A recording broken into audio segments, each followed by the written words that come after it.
And here we are again. Yes, that's right. We've got another episode of Cardboard Conversations. Thank you, everybody, for joining us. I'm Pat, Bob, Matt. How you fellas doing? Great to chat with you this evening. Pretty good. Just doing well. Eating my breakfast as we chat. You reminded me. I don't know, for whatever reason, just of Austin Powers with that intro. There you are. Do I know you? Nope, but there you are. You're right there. I do such a bad British accent. It's funny how Austin Powers has actually come up in conversation like 3 or 4 separate times in the last week. Yeah, I get disappointed when I hear Austin Powers, because I remember when I was younger, I loved those movies, and then trying to rewatch them, they're horrible. They're actually they don't quite hold up the same. They don't. No, at all. I just rewatched Austin Powers, the first one, The Spy Who Shagged Me. Spy Who Shagged Me, yeah. 2 days ago. Yeah, it was horrible. I liked it. I tried rewatching it. I couldn't get through like 20 minutes of it. And same thing with my favorite movie as a kid was Liar Liar. That movie also does not hold up to rewatching. Oh, really? Great. Oh, we're getting right into it. Hey, what's up, Michael Superbacker? So we were actually planning this a little bit later in the stream, but let's go ahead and dive right in. So, friend and longtime supporter of the channel, Michael Superbacker, content creator extraordinaire, is actually back at it. He's picking up the sword again, and he's delving into content creation one more time. So, you just want to say big ups and best of luck to you out there. Hope everything works out for you, Michael. We're so excited here. I'm sorry, go ahead. Rumor has it that he's still waiting for his air umbrella. Did you ever get it, Michael? Did you get your umbrella? You should probably put it. But I'll tell you what, I'm so excited about Michael Superbacker coming back. I'm going to do something I don't normally do. And I'm dancing. We're dancing. I'm dancing right here on stream. And welcome back to the community. But yeah, hopefully you'll find your next air umbrella and skyrocket to fame once again.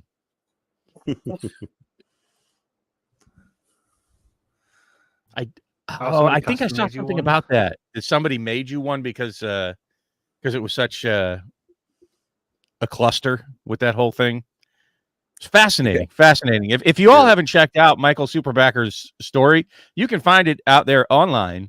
And it really is a fascinating read. If you don't know Michael Superbacker outside of the Magic community, which he is a definite staple when I'm making my rounds, I see him everywhere. He's a great supporter of other folks for the Magic community online. Let's get out there and support Michael and in his new endeavors. But check out his backstory. He's far more interesting fellow than I am.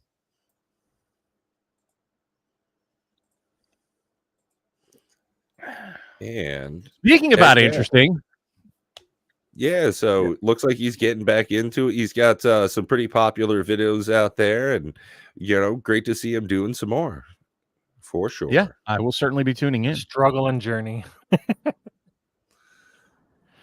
But talking about struggle and journey, how about Hasbro this week, folks? Oh my! Yeah, I was scrolling through my feed, and I came across an article that said, longtime World of Warcraft leader John Haidt named president at Wizards of the Coast. I don't really understand, or I don't really look into leaders and whatnot of companies. I don't really care necessarily. I don't care who Cynthia is. I don't care who she was before. We'll see how John does. Problem is that John was leader of World of Warcraft and Diablo 3, Reaper of Souls. So he's on a few titles that I've already played. Mr. Pandaria was one of the ones he led as general manager, I think. And I just feel like, I don't know how much involvement they have in how things are done, but I feel like as a president, it's kind of your job to make sure that it's good. And I don't think that Mr. Pandaria was very good. I did Diablo 3. That's widely thought of as one of the worst expansions that World of Warcraft ever had. That's when I personally left. I was in from beta, and I just couldn't do the Mist of Pandaria. And for me, it was, besides the inane daily tasks that you had to do in Mist of Pandaria, it was horrible for traveling and trying to get around. It was just a miserable experience. So We'll see what happens with him at the helm. It's a very different venue to go from a video game to a TCG, and some of the things just don't translate well. But hopefully, better than they translated from Cynthia Williams. Cigarette and an Amazon experience to TCGs, and maybe we'll see some corrections. I certainly hope so. Well, that's one of the things I wanted to touch on, and I think that really the new hire specifically coming in from a very video game heavy background, I think that's quite telling in the direction that they want the company to go. I think that Wizards of the Coast is going to be leaning ever more so into the digital marketplace. And this is a clear example of that. I mean, from the Amazon hire that they had last time and the relationship that they built with Cynthia Williams at the helm, I think we're going to see something very similar with this new hire as well in the digital marketplace. We'll see. I don't want to poop on him before he has a chance to even do anything. I gave Cynthia a chance, and I'll give this guy a chance. But it was a fireside chat that pretty much just broke me in half when that came out, and I still haven't gotten over it. So we'll see. Hopefully, he starts doing something to start patching the holes in the ship. He's got to do something to deal with the faith in the company, I guess you could say. The unfortunate part is I think that, over my shoulder here, Hasbro is just drowning in their, you got 100 people in a 10-man lifeboat, right? It's like you can't keep the whole company afloat. So we'll see. Kind of an impossible spot. He did oversee God of War 3, and God of War series is probably one of the best series in that genre. So that's good. Yeah, but by 3, didn't he just basically take over from what somebody else had done? Kind of like Mop was in the middle of it and then kind of put his finger right in the pooper. He also is in charge of Hearthstone, and I think Hearthstone is doing well, right? Hearthstone is, but that's kind of an interesting thing because it's for Magic. I don't think Hearthstone really sees Magic as a competitor, but I bet you that Magic sees Hearthstone as its competitor. Because you see so many MTG Hillbilly's comment kind of speaks to that in a little bit as well. Goodbye, Paper Magic. Hello, Arena. Yeah. And speaking of hellos, big shout out hello to everybody in our comment section. Thank you for joining us this evening. We got the likes of MTG Hillbilly in here. Big ups on you. Got that new monetization. Like to see that hard work paying off. Time Capsule showing up as well. And of course, the one, the only Michael Superbacker joining us this evening. Yeah. So welcome, everybody. And for those of you that aren't chiming up in chat and just kind of swiping left and right, if that's what you kids say nowadays, watching us on the vertical here. You don't swipe left or right on shorts. You go up and down. Wow. Giggity. That's what Rudy would say. But at any rate, welcome to watching the three talking heads here converse about gaming. And, like I said, kind of the big news of the week would be Hasbro finally, after what has it been? 2.5 months, almost 3 months. Yeah. Like that's a pretty long time for a company not to have a leader. I mean, there's a CEO, Hasbro CEO, Chris Cox said, there's a quote, John's love of Dungeons and Dragons and Magic the Gathering combined with his leadership in video games will be crucial as we expand our digital offerings to deliver what our fans crave. That sounds to me like Commander's coming to Arena. That sounds what it is. I mean, I think you're hopeful. I think you want Magic on Arena, but they have to do. They'd have to put every card in the catalog in there. Oh yeah, I mean, it's not like they don't already have a program that does that. Okay, I'm just saying that it's going to take years. Nah, I think by the end of the year we'll have some kind of news on what's going to happen with that. I think it would be a mistake, but. Yeah, it probably. Well, I guess it depends. It might increase their sales, especially if it's Arena's on mobile. I don't know if they could do Commander on mobile, considering like the game already struggles with like a multi-100 card deck. There's like one of the streamers that I watch, Covert Code Blue. He was doing a deck. It was like a 250 card deck, I think, in Standard, and just searching his library would freeze his computer. Like that's like boggling to me. Like a 200 card deck is struggling with one. What if everybody played a 200 card deck on Arena? Like, would it just not handle it? On a mobile, how would you even see 4 players would read the cards that they have? It would be don't rough. think that's I don't know. I think first off, that's not the mistake I'm talking about. I think it would curtail sales. I would bet you any amount of money that the vast majority of people playing on Arena spend next to nothing, if nothing. The vast majority of people. Dual brain. So I think you would take money out of the pockets of people buying the commander decks if they can just get them digitally, play them, and then go, I don't like it. Now people buy them to try them out. Like that. I mean, what do you think, Bob? And let us know down in the comment section. Would love your feedback as well. What do you think is the average Arena player's monthly expenditure? Does somebody spend $5 a month on Arena? $0? Well, it depends on how you're calculating average, because if you're talking about the median player, I'll bet it's 0. If you're talking about the average player, you have to calculate everybody that's actually spending money. But I would bet that somewhere along the lines of 70% of the players or more are not paying a dime. I mean, I can tell you how much money they made last month on their app alone. Ooh, hit me up. Hold on. Big screen. What's the numbers? $1 million. Oh, God damn it, Matt. Hey, we're talking about Austin Powers earlier. He's saying $100. He's thinking is a pretty average expenditure monthly for an Arena player. That seems heavy to me, man. For that, I'll be honest, bro. For $100, I would probably just get like a draft box and have fun with friends. $100. What are you doing with $100 on Arena? Buying mythics? Oh man, if you're buying mythic tokens, that's just sad. Some decks cost a lot of mythics, and if you don't have like a very old account that it's like accrued these cards over time, it's the rares that are the problem, not the mythics. Well, rares are mythics far worse. Are more rare than rares. What's that? Okay, but the tokens to get them are actually not. I mean, I wouldn't know. I don't really play very often. Yeah, it's so weird, and I just look on Bob's account and create a deck and go. So I don't know how long that's taking him to get those tokens. I don't. He's weighing in as well. Similar standpoint about $100. I haven't spent a single penny on Master Arena. 50. Matt, and Mr. Llama have both been using my account, so neither one of them spent anything on it.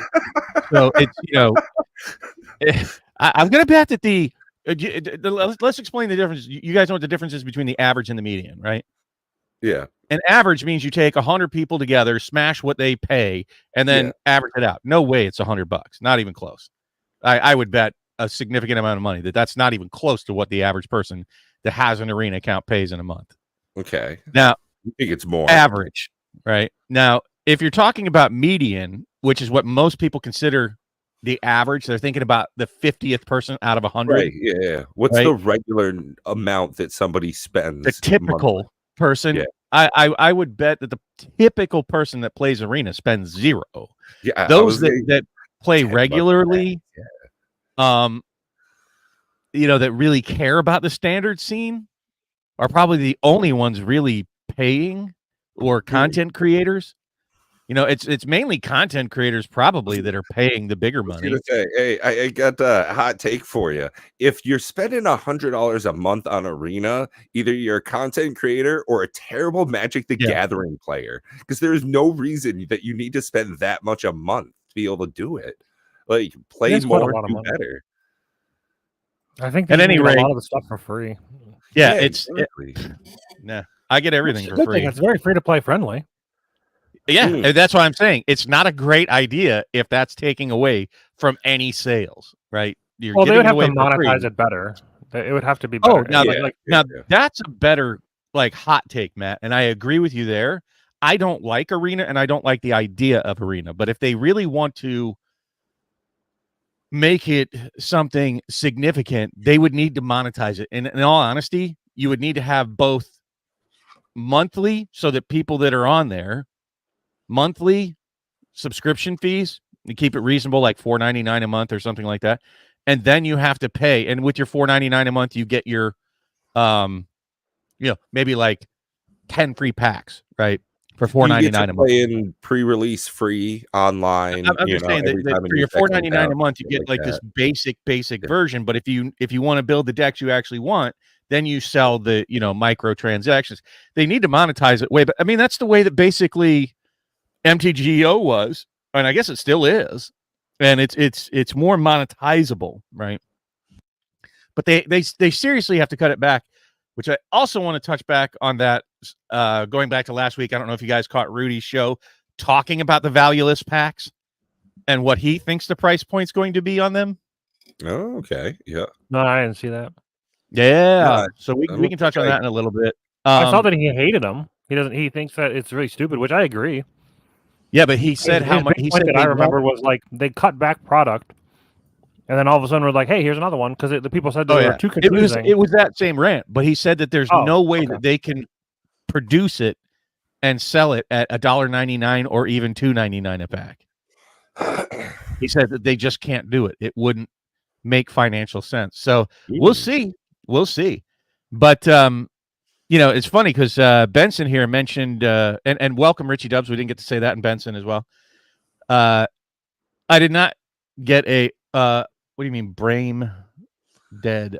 No, I didn't. But speaking of secret layers, I did receive my Sheldon Menery secret layers this week. Oh, the spell book. Yeah, I haven't cracked any open. But I also happened to notice one of the secret layers. I think I posted in our private chat. So we have friends that are big the Princess Bride fans.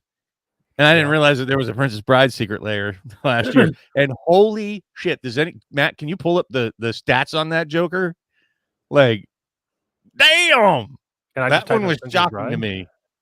Princess Bride. You could even probably pull up the I know we're bear with us, folks. We're trying to make it more pleasant to view images in this vertical format. Some of the growth spurts of being YouTube content creators is learning some of the different behind the scene things that help make our content stand out for you guys. So let us know if there's anything we can do to kind of course correct and make things a little bit more appealing.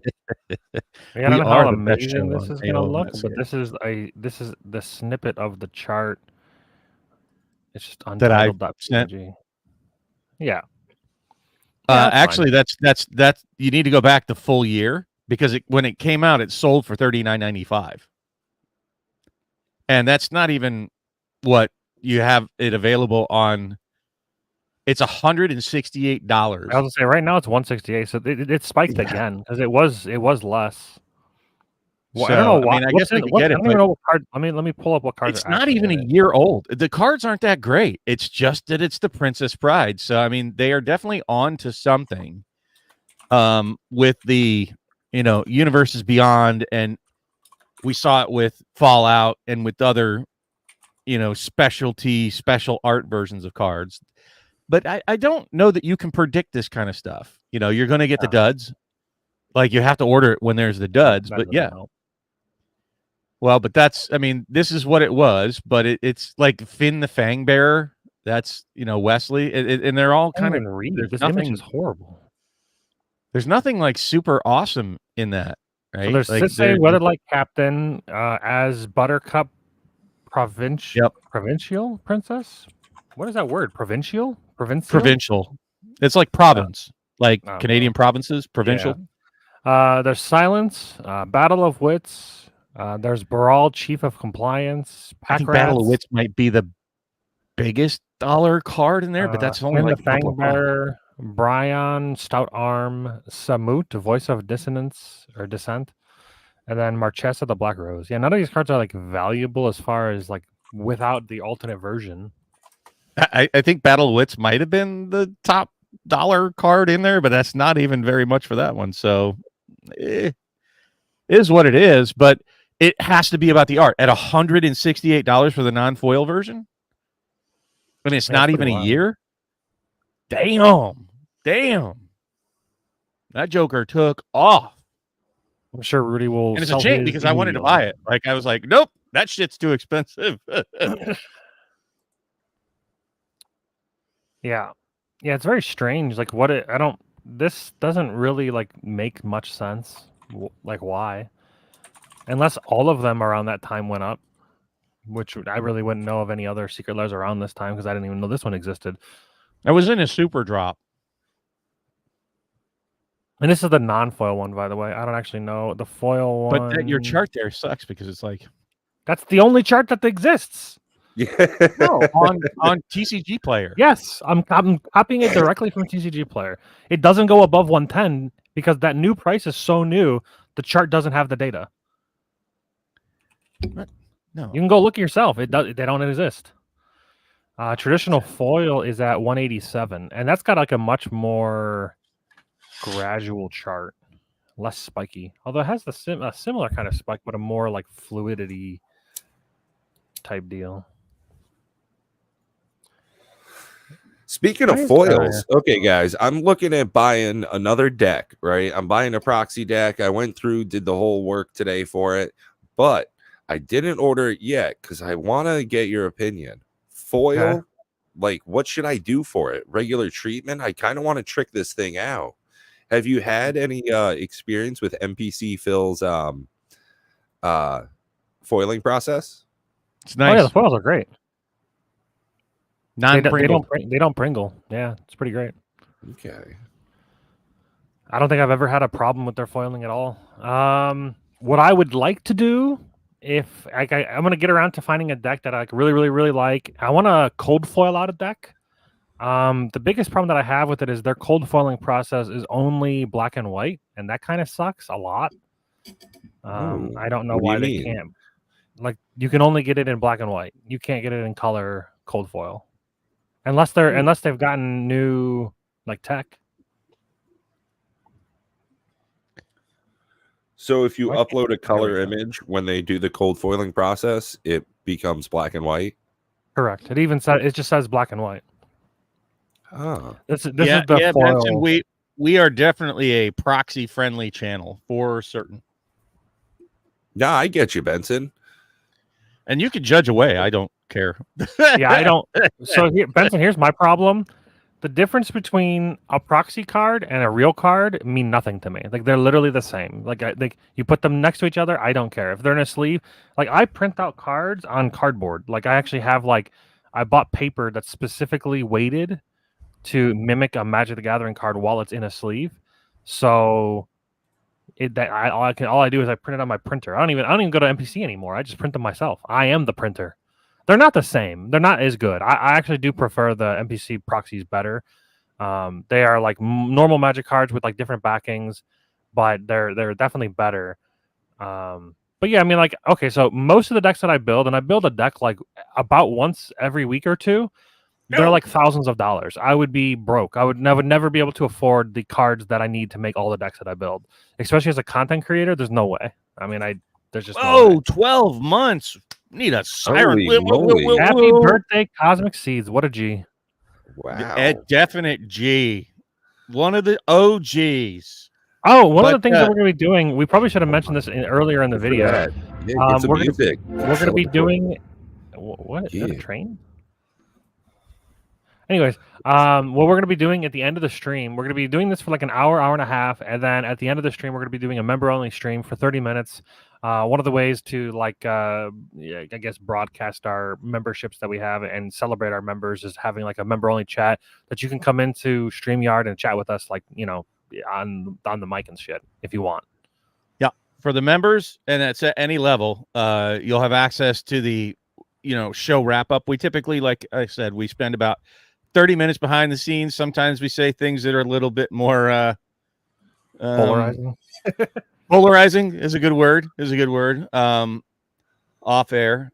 So those of you that are members, you get to see that, and I think that's a pretty decent benefit. I'd like to see behind other people's, you know, behind the scenes chat, so to speak, and you get that as a member at any level. I think we even have a $1 level. So Yeah, consider that if that's everything from $1 to like 600. Obviously, the ones for higher. I'm just saying if that's a thing that appeals to you and that's the kind of content you want to see, it won't be friendly for little ears. So I would recommend being cognizant of that if you join behind the scenes.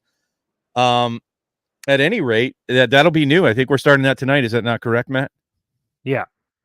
Okay. It'll be a different stream, but the members will see it as a secondary stream. So that's what that's all about, folks. If you want to see the after show, watch that when we start wrapping up the free show for everybody. So I'm over here on NPC. I'm going to take an image of this and then share it so we can actually check it out. They have more options since I last looked at them. Oh, they keep stressing stuff. I want to get like the if they ever get it down in price, I'd like to get the one where they put them in packs. Oh, I have some great ideas for that. That would be fucking awesome. Snipping tool, share. But I think it was expensive as shit. It was like $2.50 a wrapper or something. Like $2.50? Yeah. Yeah, I don't know. Get the fuck out of here. Obviously, the more you buy, the more value or more discounted it will be. But yeah, so they have I don't know what gold gilt edges are. I'm guessing just like shiny edges. But the ones that I was looking at, but there's way more options than I remember. I mean, I haven't ordered a deck in probably a year or so. I wonder if WotC's starting to work with them, because remember I told you I reached out to MPC and they told me they already had an affiliation with Wizards of the Coast. They might make. I mean, they're based in Hong Kong, so it's possible that they make some things for them. Like, I wonder if they do like test prints and that kind of stuff. Maybe they're working on the Pringling issue. I don't know. But yeah, purple gilt edges, blue, red, silver. That's kind of all weird. I don't know what gilt means. I wish there was like a way to like see the. There probably is. If they had photographic like demonstrations, representations of what would be printed, what it looks like. Yeah, holographic gilt edge sounds cool, but I don't 100% know. But it's just the color. I don't want just the edges. I want like the whole thing. Well, why don't we do a nice thing for our audience and drop the link in here for those that aren't familiar with MPC, and for those of you that are not, which one of you two did a nice video on that? I think it was Pat. Yeah, I think it was Pat that did that, where he went through the process of how you make playing cards from mpc.com, right? And it's Magic cards are one of them. You can get art from basically anywhere. You could even get AI generated shit if you want it. But you can create a custom card similar to what Bob had worked up for our Commander Raids format, and he was able to cook up some incredible looking tokens and get them printed out en masse. And it was phenomenal to be able to get some of those in hand, even though there was some funny word editor. Hey now, I think it's we don't need to bring that up. Of some of the originality of what we got as a product. So yeah, one day when we're rich and famous, those will be like the ones to have. Yeah, we'll have some people going, I knew them when they were pure MTG back in the day.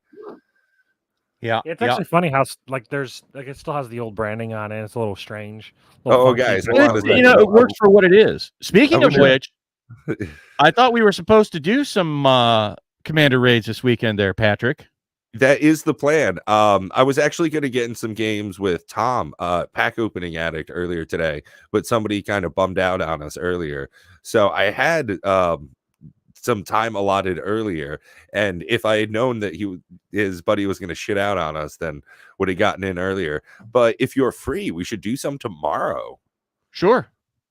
That means we're going to have a spot or two open. I know Matt's going to be busy with Dungeons and Dragons, but for those of you in the audience, if you have any interest in checking out Commander Raids, or if you've played it before and you like it, poke us in Discord. Do we have a link for that for those that don't have our Discord link? And we'll play it on Spell Table. You're going to have to be Spell Table ready. I think you could do it. Matt, correct me if I'm wrong, but there's a way to play Spell Table with digitally with one of those sites. What are some of the ones that are deck builders out there?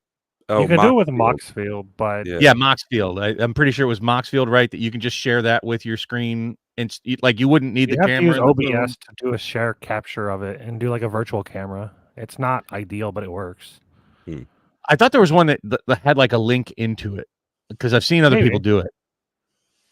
That's the only way I know how to do it. Make a virtual camera, share the OBS screen, and capture the browser. That's the only way I know how to do it. But there might be like. But at any rate, something to consider. The only problem I know that people had, because they did it with like Jake and Joel's or Magic monthly arena. I know there was a number of people that were using Moxfield that way. Oh, Benson, I play in real life with a different group on Sundays. Benson says he'll play D&D with us if he can play as Bob. What class is a Bob considered? Well, that's interesting that you ask, because you know that Bob is actually an acronym. Oh. Battery operated boyfriend? Oh, jeez. Yeah, maybe for you, but no, it stands for best of breed. Best of breed. Interesting. No, I've heard, that's the only time I've ever heard of the Bob as an acronym is battery operated boyfriend. I think I like the best of breed a little bit more because I'm a dog person, and that's what that made me think of. But it's a standard term in like IT fields for software development because you choose the best of breed. Huh. Go figure. Sure, like a pedigree. Consider me to be boring, but I don't understand if I'm so boring. Well, they have color print now. Silver cold foil. Oh, back. What about the front? Matt's lost down the MPC rabbit hole. The back is full color print. Or the back is cold foil, and then the front is color print. That's what it was. So they only cold foil the backs. It's like, but they're going to be in sleeves. I don't want that. What do I care about that? And then if you do silver cold foil front and back, it says no color print. And then like it's like way more money. I'd imagine so. I mean, they're not doing a cheap process for you. No. Like if I switch it to is it finish? No. Here we go. Silver cold Speaking foil, of cheap, though, this week I got into, if you want to call it retro gaming, nostalgia gaming, $75. However you want to label it. I have delved back into the world of Ultima Online. That's right, the old OG, first of its kind MMO. And I'm having an absolute blast playing it. Bumped into a nice guy who was helping me get reacquainted because I'm totally lost. His name was Charlie Kelly in there. So if you want to check it out, it's Ultima Online Alive. It's free to play. It's a player run server. And he invited me to his guild called the Seafarers, and they're helping me get reacclimated and do it. I was totally lost. We went and did some sort of like raid type thing yesterday, and I had no clue what I was doing. I was just mashing buttons, like dropping things off my interface. Oh shit! Going all Leroy Jenkins on it. Ultima Online, Benson. UO. You can just look up UO Alive. Maybe I can post it in here. UO Alive, and you can check it all out. I've heard of it, but I've never played it. It's too old. It's like it's around the same time as EverQuest. That's before EverQuest. I actually stopped playing it to play EverQuest when it came out. And I dropped that to play actually Star Wars Galaxies for about 6 months, and it was a miserable experience. And then I was in, I mean, it's kind of fuzzy, but I went into WoW in the beta, World of Warcraft beta back then. And then I was in that for a very long time. Yeah. Yeah. Oh, wow. Mr. Blizzard head honcho for WotC now. We'll see how he does. But no, I'm having a ton of fun playing it. It's absolutely free. Talk about you mention it all the time, Pat. The amount of time that I spent on it for $0 it's just insane value. Oh, in Ultima Online? Yeah. Yeah, I mean, that's one of the things is the price for entertainment value. And if you're getting a lot for nothing, that's a great payoff. I mean, It's one of the interesting things is a lot of MMOs, including World of Warcraft, for a long time has done a monthly pay model. And worryingly or positively, you could see that coming to Arena possibly with the new admission of this head of Wizards of the Coast. So is he a bad guy? Honestly, we don't know. I think anybody in a corporate position is certainly going to have shareholder responsibilities. They do need to make money for the company, but if they keep disregarding players, if their intentions are just money and not a community driven kind of game, they've got to respect the players and the collectors in the long run. So we'll see. He was general manager and vice president over at Blizzard Entertainment for a lot of different games like Diablo 3, Reaper of Souls, World of Warcraft, Mists of Pandaria, God of War 3. Hearthstone. So he's Red had Alert a few. 2, Yuri's Revenge. Yeah. If you remember Red Alert 2, Yuri's Revenge over at what was the company? EA. Right? Yeah. It was EA. Pretty sure it was EA. I think it was even before EA was the thing. EA Sports. No, it was Activision that bought Activision. Yeah. But yeah, I mean, I don't know if he's necessarily bad, but like I worry because there's definitely been some bad things under his belt, but there's also been some good things. So it's going to be a mixed bag. He seems very digitally aligned, savvy. So that would lead us to believe that he's going to be focusing more on the digital aspect of Magic, which isn't necessarily a bad thing if they can monetize it and grow it. I mean, Hearthstone is massive online, so if they can grow it as big as Hearthstone, then that's not a bad thing necessarily. And I think that's why they, if you all aren't aware, World of Warcraft had a TCG back in the day, and it was pretty decent. The quality was very good. I have a bunch of them. I got, I don't know, maybe about a 1,600 long box full of WoW cards. And I have the multiplayer Onyxia's raid. So it was they did some really kind of unique stuff that was very cool back in the day that you just didn't get in other TCGs. So, but I think they basically said that we don't want to go this direction. We don't want to be the TCG specifically, and then they stopped producing it, and then along came Hearthstone, right? So I think they just decided to flip the switch, and instead of doing what I think is terrible is you got Magic trying to dip into two wells there, right? They're trying to be digital and on paper. And I'm sorry, what you see over at Hasbro is that they want to have their cake and eat it too. They want to have digital. They want to be a big digital player. They want to be a big, top dog TCG player. And I think that when you stretch your resources, like you can do one thing super well, but when you start splitting your efforts, companies tend not to do as well when they start trying to tackle too many things all at once. I think one of the biggest problems for Magic the Gathering is that for its last 30 years, it has been a paper-based product line. And if they switch too quickly away from that, I think they'll end up alienating far too much of their base audience. I mean, I don't see it as a problem. I think it's a stretch to say that Arena is the gateway for people to start playing Magic, because I think that's what they have in their mind, and I think it's a terrible strategy that they're getting away from LGSs because they clearly just don't like LGSs. They keep doing things to shit on them, and with that kind of relationship, I think they're trying to use Arena as the gateway approachable product for everybody, and so it's free, and once you start playing it, they think that people will start buying the paper products. I'm going to tell you right now, that's not true. That's not going to happen. You might get a few, but by and large, you'll have the exact opposite. People that were paying because they like going down in the store, but that shit's too expensive in a very downward trending economic time in America and globally. I don't see that as a thing happening. I think that's one of the issues with digital marketplaces, particularly in America and North America's, is the gacha style or mobile gaming marketplace is far bigger in Eastern countries.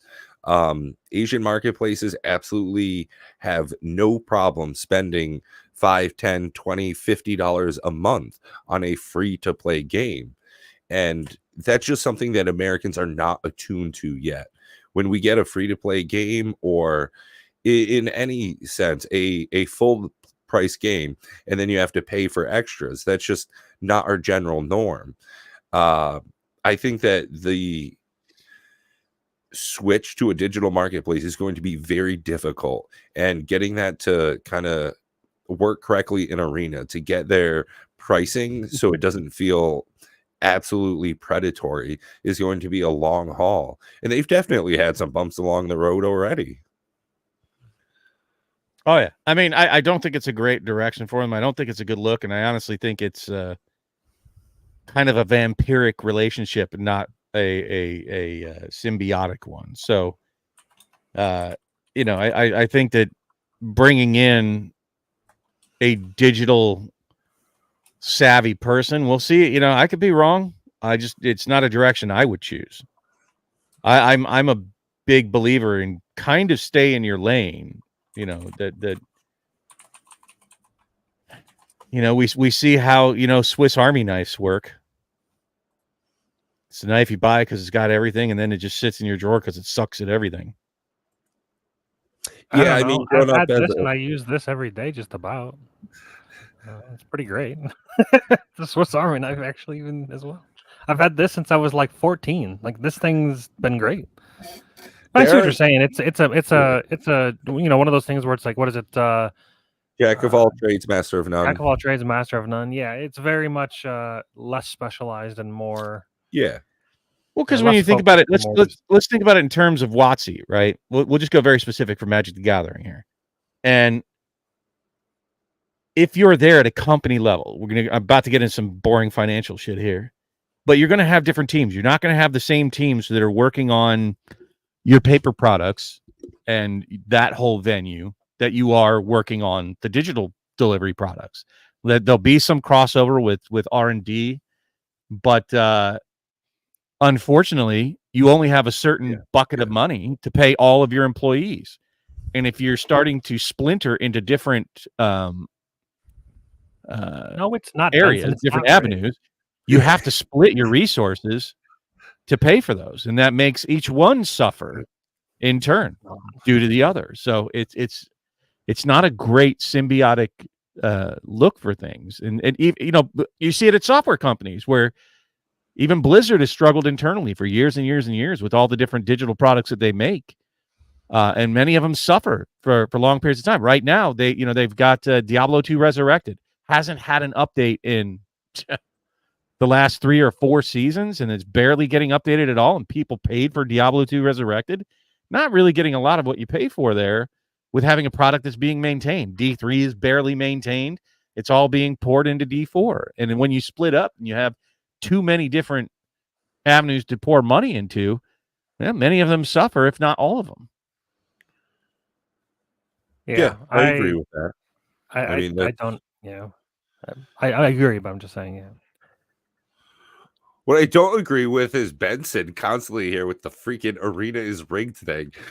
Don't get me wrong. Sometimes the matchmaking in Arena feels like it's pitting me up against somebody or a group of the same people. Like, you see some of the same decks, but there are also metas online where everybody's rushing and do the same damn thing. I mean, Ivy Gleeful Spell Thief. I think he's claiming the shuffler is rigged, which he's like, I don't know. There was some information that came out about it being rigged to an extent, but I didn't really even understand it. I read through the explanation and I'm like, okay, I don't know if you would call that rigged or if it's just flawed programming or programmatic flaws. It's not like it takes ratios of like. Yeah, I mean, it's not like intentionally giving you land after land after land. Although I mean, I have seen some games where just like it's like statistically unlikely, but the problem is if you're going to play 1,000 games, you're going to have some things that are fairly statistically unlikely. You'll hit every squirrel gets a nut or whatever the phrase is. I mean, you'll hit the thing that's like random, crazy, like whoa, that should have never happened. But in real life, I've also drawn 15 lands in a row, and that should never happen. You know, I don't know. I don't think it's any more rigged than. No. It was about the matchmaking. that where they were talking about it. There's an article out there you can read on play it. the game. Okay, get good. If there's somebody that's better than you, learn. Play people that are better than you. It's great. Okay. I try to do that as much as possible. You learn things. Info came out that there were weighted matches, cards were assigned point values in your deck. Yep. And people were calculating that and running through scenarios and basically building to that engine rather than the game itself. They were metaing the meta, playing a different kind of game, just so that they could get up, their points and all that kind of shit. I mean, I just made the mono red deck that I was telling you about, and I got the 15 wins in like 30 minutes or less. It was Deathbox. I think you're right, man. If people will continue chalking it up to it could happen in real life about too many things wrong with the algorithm, then it'll never get fixed. And I think that's right. We're currently at my job going through like a big modernization thing with one of our computer systems, and as people are programming stuff in at the developmental stage, we got to make sure that things are going to continue to function as expected, not one of those shit happens kind of deals. So, well, but you got to be careful, right? Because Microsoft this week, the biggest IT screw up in history. Actually, it affected me personally. I had a complete down day yesterday. I could not work all day yesterday. I work from home on Fridays. So right now that means you guys might not be using CloudStrike. It's only going to affect you if your company is Linux based. Well, I'm anyways, but it's CloudStrike that was the problem. So if your company is using the Microsoft Enterprise software that's using CloudStrike for your web-based stuff or for your cloud-based stuff, then they pushed out a patch, and that patch took me out, blue screen of death and all. I'm one of the victims. But it took down airlines, dude. This is a multi-billion-dollar F up.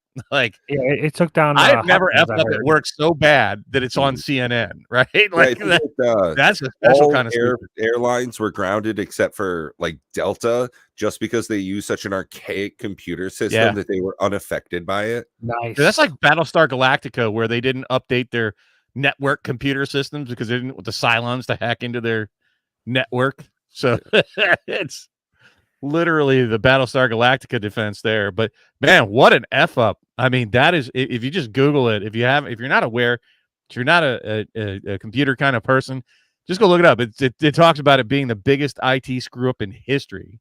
It was a better virus than any virus I've ever seen. It was just bad. Yeah, I definitely did not notice any hiccups with my Crunchyroll subscription. So I think I felt like I was Gucci the whole time, Continued watching anime and just building factories, good place. I'm actually under time crunch. I didn't even know about it until I was messaged from a friend asking if my work got hit from it. And I was like, I don't know what you're talking about, so probably not. Yeah, so I get constant updates from our agency of digital services all the time. I probably get 3 mails a day from these idiots, and it's usually just like, internet's down, internet's back up, hiccup with the firewall, we're having some problem with this interface. So I don't even pay attention to it. I probably did get emails about it, but I just stopped reading that shit. If my internet works, I work. I looked and I found an email that was like an FYI. It was like, remain diligent just in case it happens to happen somewhere or a client complains. Let me tell you. So here, I'll explain exactly how it rolled. So I woke up, went to log into my computer. It was odd because I leave it running, even though I, let it go to sleep with the lid closed. And I opened up and I'm like, they force rebooted my computer last night. And then when I spun it up, it got to the login screen, blue screen of death. So I'm not even connecting to the network. Whatever they pushed out. So now they can't even fix it by me connecting to the network because I crashed before I can even get logged in. That's how bad this is. So I'm still down. I can't work. I have to get contacted with a real fix from my company because, by the way, they locked me out of the admin section. So I can't even get to do the fix that's recommended online. So can you go safe mode? Nope. I can go safe mode, but I can't get to any of the directories that are locked down. That's all locked down by another thing called BitLocker. And I can't. Yeah. It's pre-boot stuff. So this is a real fine mess that they've made. It's like, holy shit, lost money.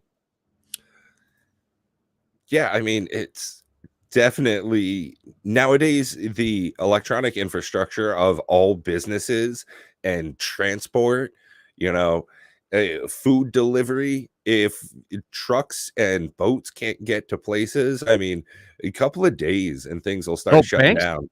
Yeah. Banks were down. The stock market took a big plunge because of it. Gold prices dropped. I mean, that's a kudos on, like, if you want to F up in grand style, that's it. Like, I don't like, wow. It's pretty good. I like that. There was a picture on the internet, apparently, of a smart fridge that had a blue screen of death on it. Nice. That's impressive. Even your fridge is down. Yeah. I think that's awesome, fridge. man. Is your refrigerator running? No, it's wow. Blue screen. Like, think about the worst F up you ever had at work, and it can't even hold a candle to this. Yeah, right. I saw some great memes of why is it updating now? Oh God, no. Oh God, if you were worried about updates before, that's exactly what this was just like an update patch. Oh shit. That's now pretty much why I never download new updates. I always wait a couple of days, a few weeks if I can. Yeah, I've been doing that for years. My biggest fuck up at work is I deleted a host. That was pretty bad. Oh, luckily the host that I was on was not a production important host. It was just a file storage host, but it was still not good. I was just trying to help, and the file system was full, and I was clearing out some space. But it's a Linux host, so it just lets you delete things that it needs. And I ended up running a command that just started deleting everything from root, and that was not good. And even though I ran the command and I saw what it was doing and I canceled it immediately, it was too late. Linux is so fast at what it can do. It started deleting things immediately, and I'm like, wait! Oh, that's too late. It was far too excited to off itself. Yeah, it was just like, I'm out of here, dude. And Benson has a great connect point. to the host anymore. They're like, "What did you do?" And I'm like, I'm still on the host. They're like, "Yeah, but we can't connect to it, so it's fucked." I'm like, "Oh, all right, well, my bad."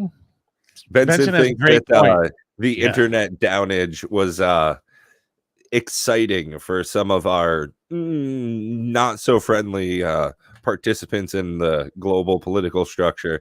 And Benson, this is something that we do and they do all the damn time. If it wasn't for Russian bots, Twitter wouldn't even fucking exist anymore. Like, come on. Yeah, but this was way more effective than anything they've ever done, and they're probably looking at this going, how can we do that on purpose? I'll guarantee you. Yeah, they're behind the scenes figuring out how do we get to do this. They're an act of active warfare. So it'd be like, wouldn't really only be if helpful. They catch him. Right. Yeah. And I mean, for sure, you think that there isn't going to be AI viruses? For sure, there will be. Sure. Yeah. Right. There probably already is.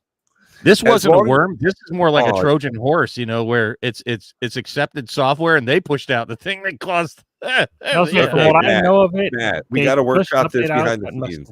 Sci-fi story. Did you ever see the movie Her, where Joaquin Phoenix falls in love with the AI? Yeah. So it's kind of like that, except similar to Superfast. It says AI worms. He gets a virus from it, and he starts turning into a cyborg because he had sex with his robot butler. I mean, that doesn't sound like a bad thing. Yeah, we could make the rated R horror movie. We could workshop this. turn into a cyborg, and then you get to have sex with a robot. Is she hot? At first. The movie. We go down some weird rabbit holes, folks. But I think that AI is definitely going to be heavily used in the future of our media. It is definitely so assistive, whether or not you're directly generating images using artificial intelligence or large language models or any of that stuff. I think that having an assistant in an AI form is definitely very helpful. And it's definitely overblown, people using artificial intelligence as a moniker. There's very smart programs coming out nowadays. I started messing around with Adobe Photoshop Express, their online service, free, and it is phenomenal. At the click of a button, you're able to just remove backgrounds, foregrounds, do all sorts of great stuff. And we're in the heyday of media, and I think that it's just going to continue forward. We'll probably see that in the world of trading card games as well. We have. Sure. And you see it all the time. Nikachu has a segment where he rates AI generated cards, and it's not just the art. Right. You know, it's the mechanics on it, and it's getting savvier. I think and I miss him. I don't want to talk about that because I don't know what he's going through. But at any rate, there are folks out there that are rating the AI generated cards, and you know, it's moving along. You can see a progression, right? I've got an AI generated cube. Like, I've got a fully sleeved and everything. It's amazing. But how old is that even? Is some it's of the pretty AI old. It's like over a year old. So it's probably way better now. Oh, yeah. I mean, the rate that they're improving AI, certainly we're going to see. I wouldn't be too afraid, right? Just like anybody, people were afraid of automobiles, right? Because you had all these, you know, people that dealt with horses and horse-drawn carriages and all these things that they're like, all we're going to be out of work. And right? The stable owners and, you know, the haymakers. The blacksmith for shoemakers, you know, that was a big thing. And at any rate, typewriters came around, you had the same issue. It's been consistent. Computers. You know, when photographs first came out, there were actually articles you can still look back and see that painters were absolutely furious. If people will have the ability to perfectly capture the world as it is, then what use is painting?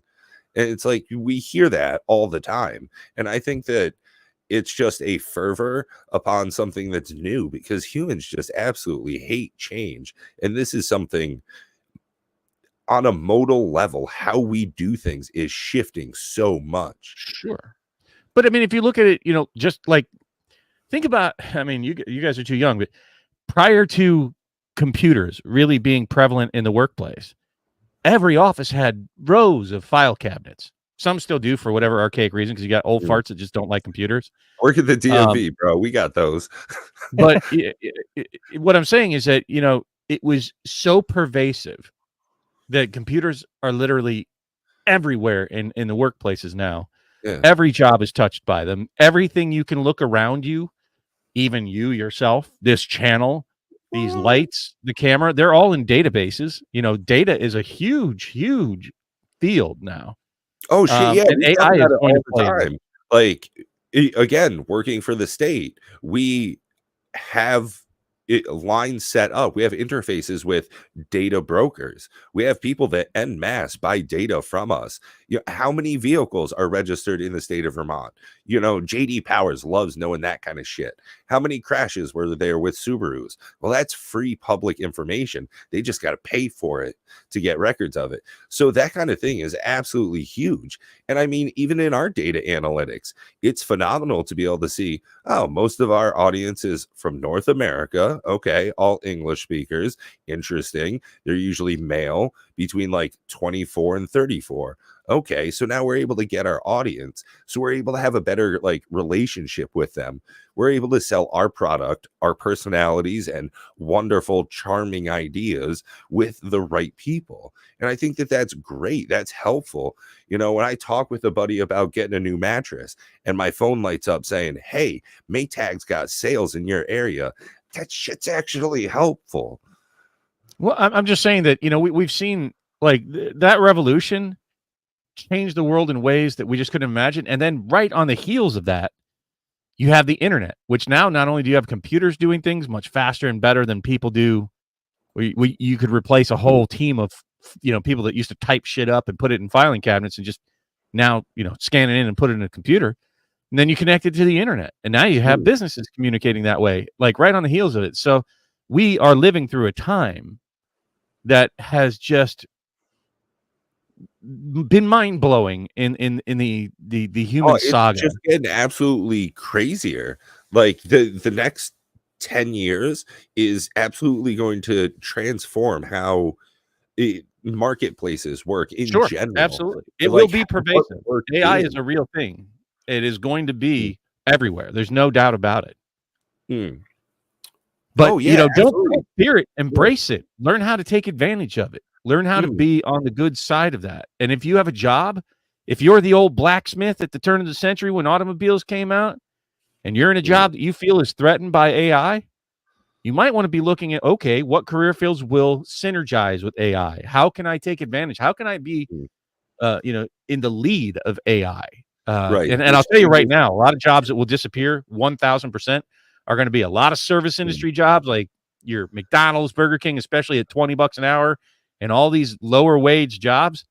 Man, even food delivery, you watch, that shit will end up going by the wayside with automated AI delivery of some sort. That's coming for sure in some fashion. Absolutely.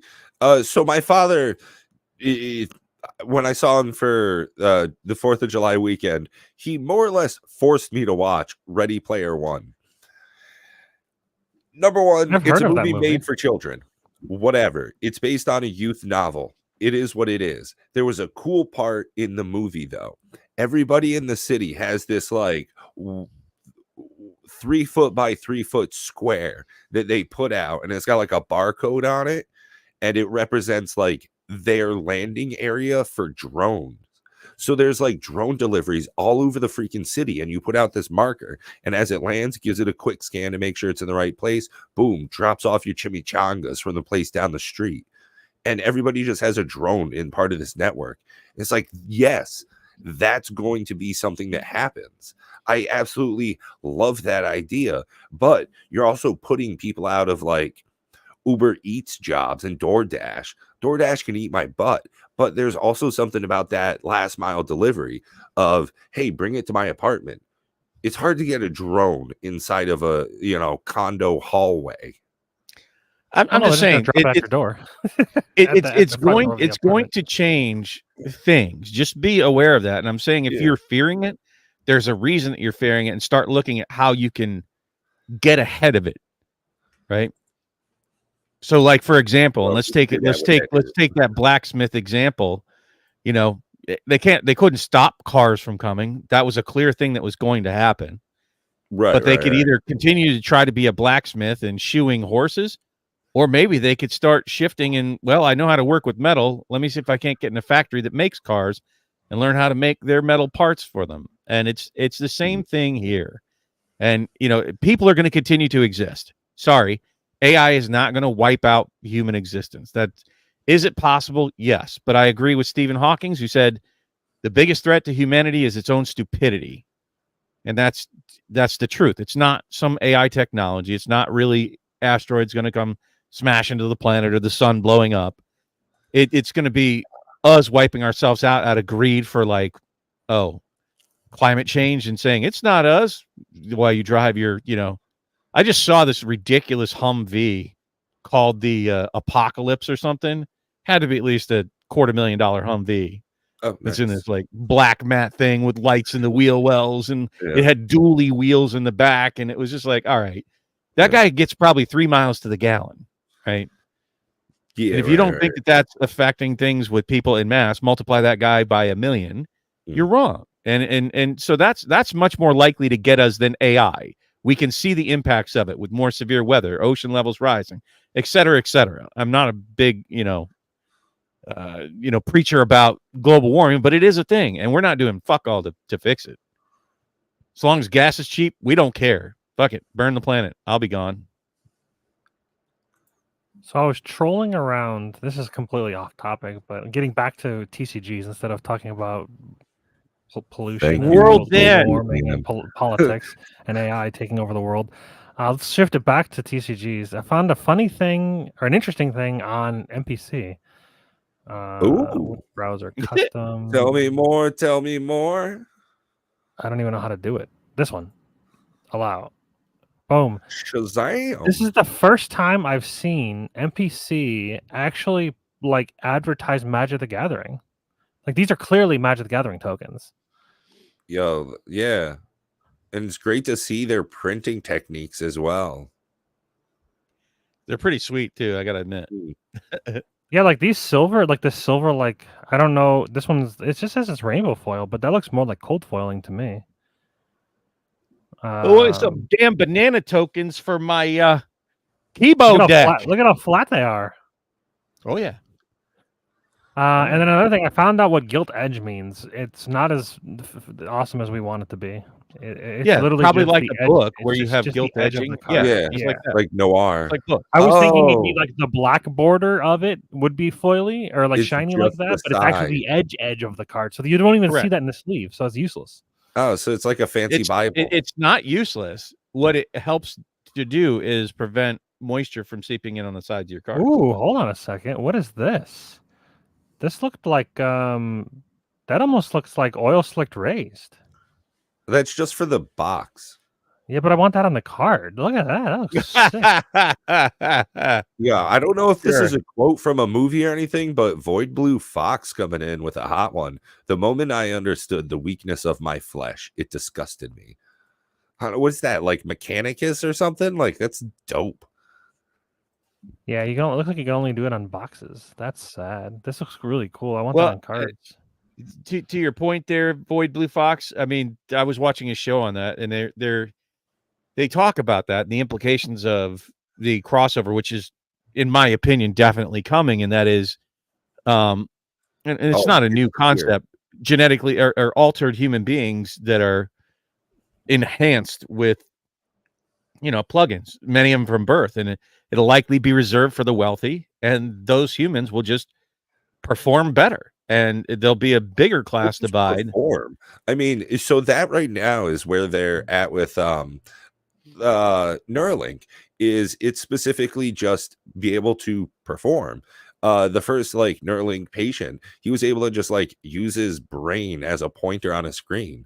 So like he's still paralyzed. Don't get me wrong, that's still a big thing in his life. So it's just an addition of technology, but that's available right now. And they just had a press conference not too long ago that some of the I think they call them Cerberus, but the robot that they use on their assembly lines, it's like a 4 points of actuation robot. They were talking about how they could probably hook those up to a person and have Neuralink work. It's just like, yeah, not too long. We're going to start like chop shops for human beings and start slapping on body parts like Batman Beyond. And imagine I got how powerful clear. Like a single person would be if like this was just like this, the amount of power in a cell phone was just in your brain. Yeah. Like there would actually be a problem if it was available to everybody. Everybody would be the same kind of smart, and then the only thing that would really matter would be like physical labor. But it won't be. I know that's what I'm saying. If it ever came to that, then it would be too accessible, and then it would be like nobody would be special because everybody's special. One of those kind of situations. But everybody would have infinite knowledge. It would just be a general step forward for all of humanity if every single person just had that ability. Yeah, don't get me wrong. It's almost certainly going to be stepped out so that like the ultra rich and elites, the power players of the world get it first. Duh, that's absolutely what's going to happen. I'm fucking smart enough now to be able to see that. But eventually, hey, why doesn't just everybody get one of these? I mean, some hippies like Sweden's going to do it first, where everybody just gets this ability to be super smart. They're socialized. Cool. And then everybody is just smarter. Every guy that directs traffic is also doing fucking equations while he's waiting for the next car to zoom by. Like, yeah, I think that's generally you're all mining Bitcoin while you're sitting there playing Magic the Gathering. At that point, people are going to be way beyond Bitcoin. They're going to be the Star Trek utopian kind of shit where it's like, we got bigger things to think about. Maybe it'll just be so zenned out or something. Imagine CloudStrike, but in your brain.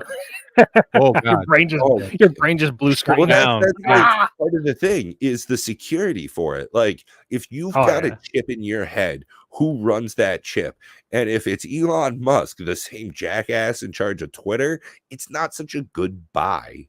If it were Western Digital, the guys who make those T calculators where you can do like graphing calculations and play like old school Pong on your calculator. If it's Texas Instruments putting that shit in my head, 100% fucking gold.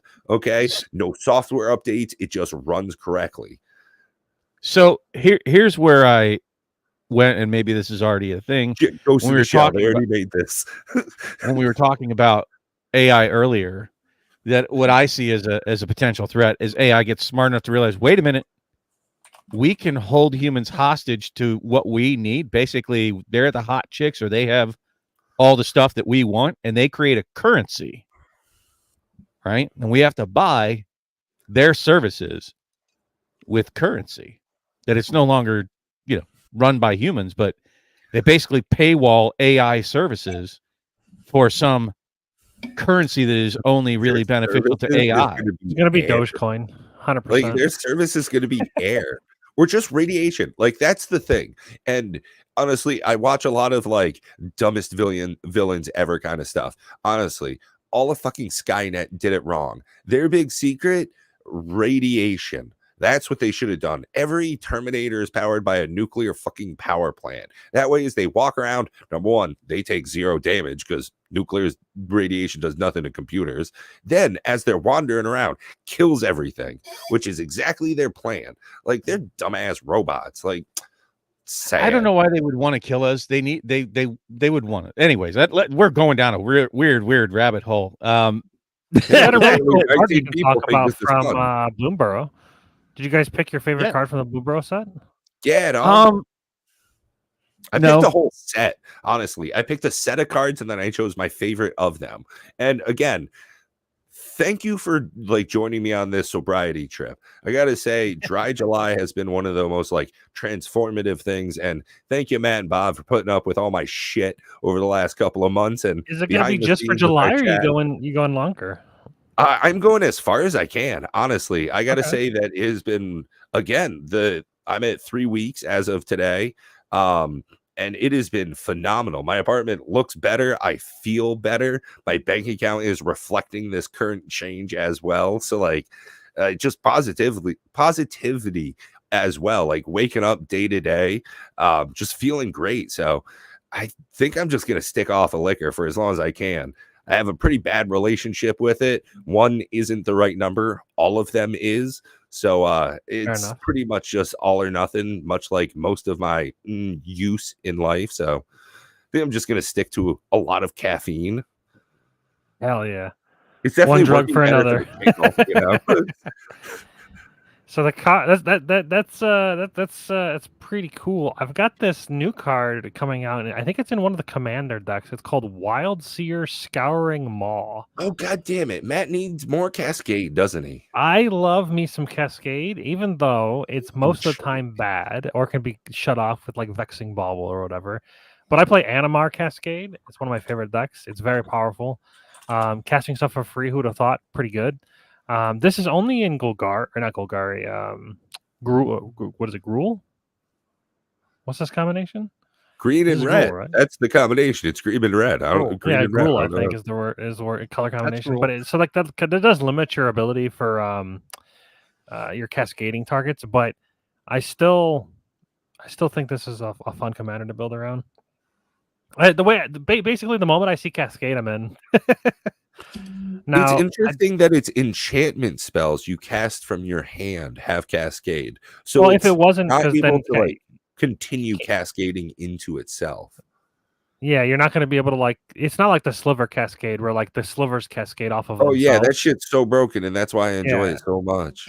Yeah, if that were the case, like if enchantments just cascade, like if it was just like enchantment spells you cast in general just have cascade, you'd like be able to like make like combos where you like cascade down to a specific card. There's probably like some infinite with that, or maybe not necessarily infinite, but there's probably some combo for it. But I don't know. I'm a big fan of Cascade, and I don't realistically. I probably see this commander because it already has trample. You probably want to do like a beatdown because that's the kind of colors that you're in. So you want to do like a Tron beatdown. It's already a 6/6 for 5. Getting to 5, you can get that on like turn 2 or 3 pretty consistently, and then just cascade some cards out of your hand. Oh, I didn't think it was going to take over. You stole my light. Can't I just do this? There we go. Oh, there you go. Yes. And we can you can see your little preview down there. So yeah, this is my. It's not the most powerful card of the set, and it's not the best card of the set, but it's the most inspiring for me personally to build a deck. There's definitely a ton of more cards. Like I got to do some more shorts. There's this guy. I'll do one more as like a. This is probably the cutest card of the set. This is my Not this runner-up. card, I assume. Like, this cannot be the cutest card of the set, Matt. We're looking at different shit, aren't we? Nah, this right here. If we just swap, the cutest card of the set quick. is probably gonna like get some furries far too excited. This is the cutest card of the set, in my opinion. Gev Scaled Scorch for He's a so black and a cute. red. He's a little bit. They don't not like the art, not the card itself. Just the art. Oh, he's just so art. cute. I don't think it's cute. No, it's a fucking lizard. I think the bunny is much cuter than the mice. What? Look at his face. He's so happy. It's hideous. It's a damn lizard with teeth. What? This is the cutest card of the set. Like, not without a doubt. Okay, that look at how happy explains a lot. He's so exciting. He's so excited to be here. He just wants to be. He's just having a good time. There's actually a red card that I thought was this when you first brought it up, just by the artwork, that I like far more than this one. He's also not a bad card, but we're not. It's not necessarily. We're not talking. There's about a like weird Scute Swarm kind of thing that we can talk about. It's a red Scute Swarm for spells, but that's not the card I chose. In fact, the one I chose was Season of Weaving. So 4 and 2 blue, you get a sorcery that says choose up to 5 paws worth of modes. You may choose the same mode more than once. Draw a card for 1. For 2, choose an artifact or creature you control. Create a token that's a copy of it. 3, return each non-land, non-token permanent to its owner's hand. You can choose up to 5 worth of these in any combination or multiplicity. So you could draw 5 cards for 6, which is a pretty great rate.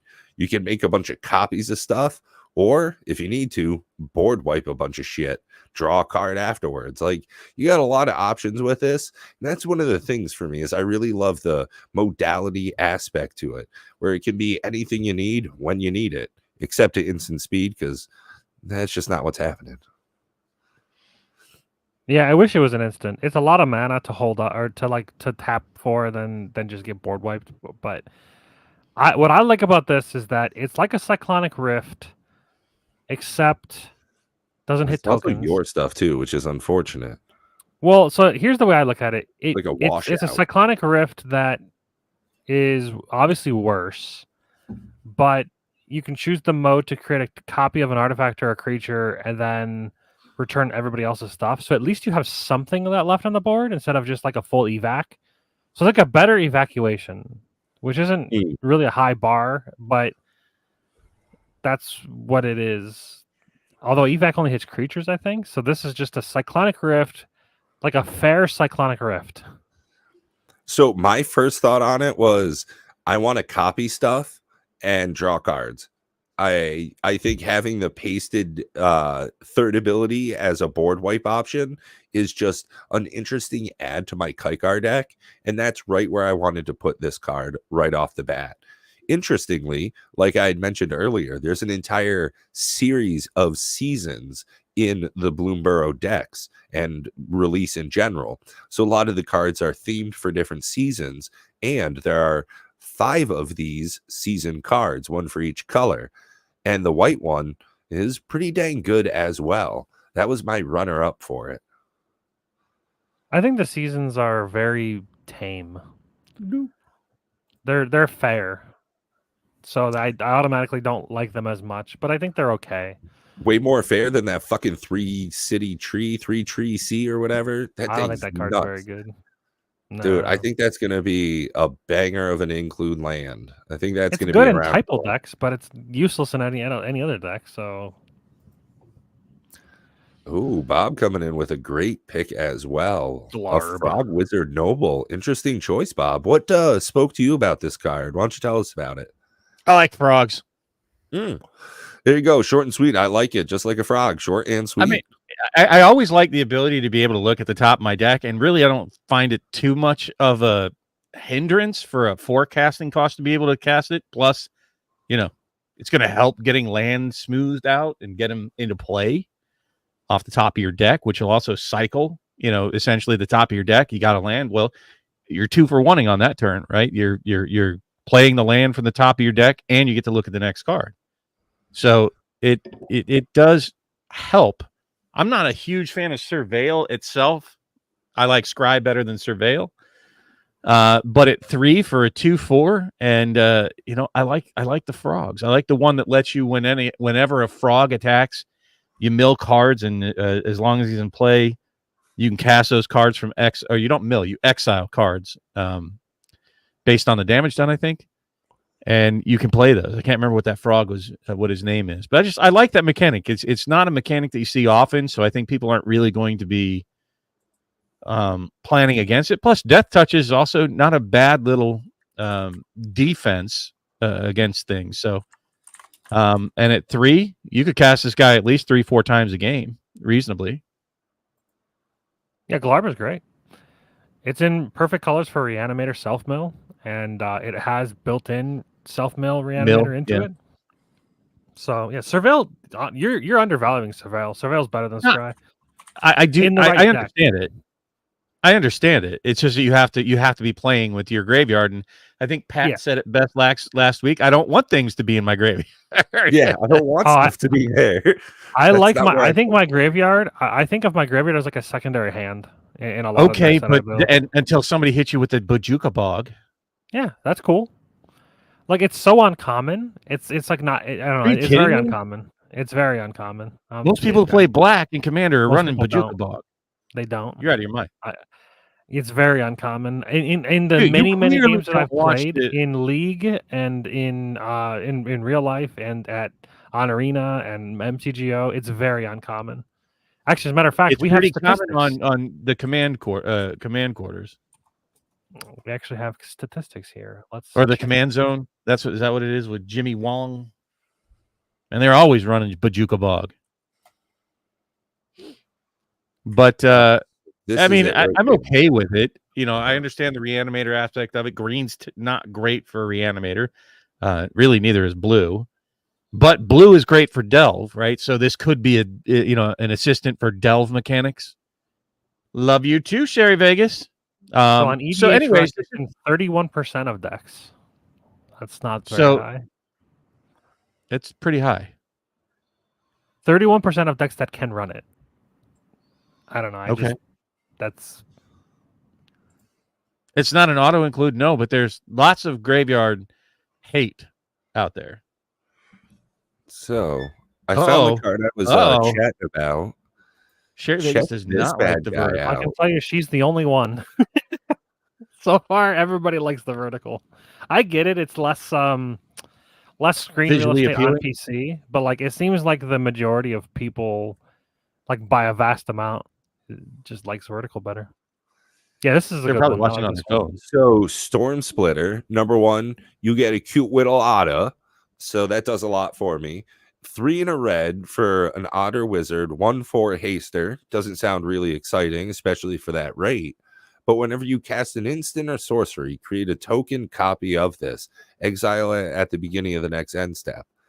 So, interestingly, it performs in a multiplication way, similar to like Scute Swarm. So you play your first instant or sorcery spell. Now you have 2 of these. You play another one, and now you have 4, and then 8. So it gets like pretty dang crazy, especially if you look again at the creature subtags of Otter and Wizard. Wizard is something that's going to go ahead and trigger Harmonic Prodigy. So you could very quickly get this just out of the ballpark. But the one power is what really is not doing it for me. It's just I'm not super worried about that because especially in red, you're going to be buffing your stuff. Okay. You don't need to do that. You just need to cast a couple spells and you've got like 40 power on the board. Especially in standard. This card in standard actually might be a bit of a threat. It can get out of hand very quickly, and you only have 20 life. Oh, especially if you have 4 in your deck. Like, just right off the bat, if you have 4 of these, you don't even need to be making all the copies. Like, you're going to have 2 making copies right away. You're skipping a step for each one you get on the board. And if you got 4 out of 60 in your deck of these, like 1 out of 15 cards is going to be one of these. So every 2 hands, in all practicality's sake, even a bit better than that, you'll see one of these. Oh yeah, I could definitely see that, Matt. I could see it in like a standard or a 4-of format, but not in Commander. Oh, this is just going to be an include in like Kaikar. That's what jumped out about this. You know, there's not a lot of creatures in that deck. So whenever I hit does Kaikar have white? Jeskai, red, white, and blue. Okay, so then you'd want to play all your token doublers. Actually, in all honesty, one of the things I haven't done in Kaikar specifically is to go ahead and include any more token doublers, because that really pushes the power level so much higher. So the base of Kaikar is whenever you play a non-creature spell, create a spirit token. You can sacrifice any spirit and add 1 red mana. Now, if I'm doubling all my tokens, that payoff is so much higher. So the power level really skyrockets if I'm messing around with that, which would be really easy with white in the color pie for the deck. So I've kind of shied away for it, but I think it might be time to go ahead and lean a little into it, Bob. Anointed Procession's probably not too expensive nowadays. They've reprinted that enough, haven't they? Shit. Probably. Yeah, I'm kind of curious now. Yeah, it's like I had that. I pulled it. It was one of the very few good cards I pulled out of that set when I opened just a little bit. If you want, I'll trade you your Cabinet of Souls for it. I also have one from was a list poll, I think, on Lance's show. Oh no, this thing's still effing pricey. Cheapest version's $36. Dang. They've got some dog one that's and that's the OG. I don't like that's get out of here. For that price, I could just buy an entire proxy deck. I could buy literally 100 proxies of Anointed Procession for the price of an Anointed Procession. Well, not only that, you could put a cooler looking art on it too. Yeah, right. I could buy 50 of them with cooler looking art, and they're all fucking foiled out or something. You know, give them away. Oh wow. Okay, so I did find the art that speaks to me most from Bloomburrow. Jesus, I didn't know that even existed. Wow. Oh. How come I didn't see that? With Stormsplitter, there's a bunch of things you can do with you just run a bunch of rituals. Like a bunch of cantrip and rituals, and must be a lot of things that refuel themselves. I think it'd be very easy to pop off and win in Commander. It can't be your commander though, so you'd have to play something else that hopefully goes and tutors this. But yeah, I think it'll see some play for sure. That's on one of my lists of cards, I think. Yeah, it's on my list of cards to do a short on. Wow, I don't even see this in TCG Player, but I just saw the art. Let's see if I can find it. Elspeth Sun's Champion.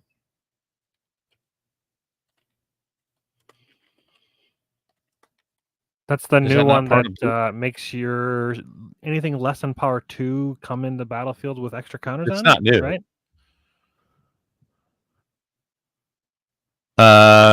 You talking about the ultimate? Oh, it's Bloomburrow Commander. That's why. Yeah, probably. That is definitely, I think, potentially the cutest art in the set, man. Definitely my favorite. Damn it! Now I have to get it. Also, you're not showing it, so we don't know what you're talking about. I know. I'm trying to get it to like be friendly for our new format here. Time for a cold one. Not sponsored, but by God, if these guys would sponsor us. International Delight iced coffee with Oreo. Yo, Matt, these found that out. Yes, exactly. These were in the vending machine in like hotel motel Matt and I stayed in when we were going to Gen Con. And they sell these at the Dollar General, 2 for $5. They've got like 96 milligrams of caffeine, which is like a cup of strong coffee. And they are just so good. It tastes like dessert. Oh, I just had it in my fridge for like 2 straight days. Cheers, guys. I'm definitely going to try to go to Gen Con next year. Probably not this year, but next year I'm definitely going to be looking to do that again. If they got something cool going on, yeah, definitely. Gen Con was super fun. It's cool going on every year. Yeah. I'd like if there was some big event, some release, some new thing going on. I don't think you're going to see a Lorcana type of thing probably ever again there. I'd be okay with that. Man, I wish we had time to talk about it. We're already late for our members already. Go ahead and pop up that image. Like, I think this is much better than Matt's cute wolf image. I completely disagree, but tweet that, I guess. Sun's champion. Oh, that is pretty dang cute, Bob. Mm-hmm. We should have the audience vote. But that's for next week. We'll have a battle of the art. The battle of the cutest. Yeah, no, I like that. Yeah. I mean, Cameo Field Researcher looks better than that, in my opinion, but... Oh, Michael Superbacker coming in with a little bit of a little tip and trick for you, a little hunter's mark. He was at Target and found Assassin's Creed bundles for $69.99. Yeah, that's a little bit pricey in all honesty. Yeah, so they're all going to be the same card. Yeah, that is cuter. That's more dope art. Cuter. Sure. Definitely cuter than the one lizard boy you said was the cutest art. He's so happy to be here, man. He's just, I don't know. It's the happiest Magic card I've ever seen. TCG player, it's $56. $13 cheaper. All right. Well, as we promised, though, we should probably wrap this up to start doing our members only. So if you don't have it and you want to be part of the next bit of this adventure tonight, think about becoming a member, even for just $1, and you can see what's going on behind the scenes, where we argue with each other about cute cards. True. Awesome. Well, hey, everybody, thank you very much for joining us. This was a phenomenal time to get to chat with each other here live on the board and hang out with y'all folks in the comment section. And again, in case you missed out on it, Michael Superbacker is getting back into content creation. So make sure to check him out over on youtube.com. You don't need to say .com anymore, Pat. You're not a fucking... Geez, it is ridiculous. Michael Superbacker. Dancing. Awesome. Hey, this has been great. Take care. Until next week. Bye, y'all.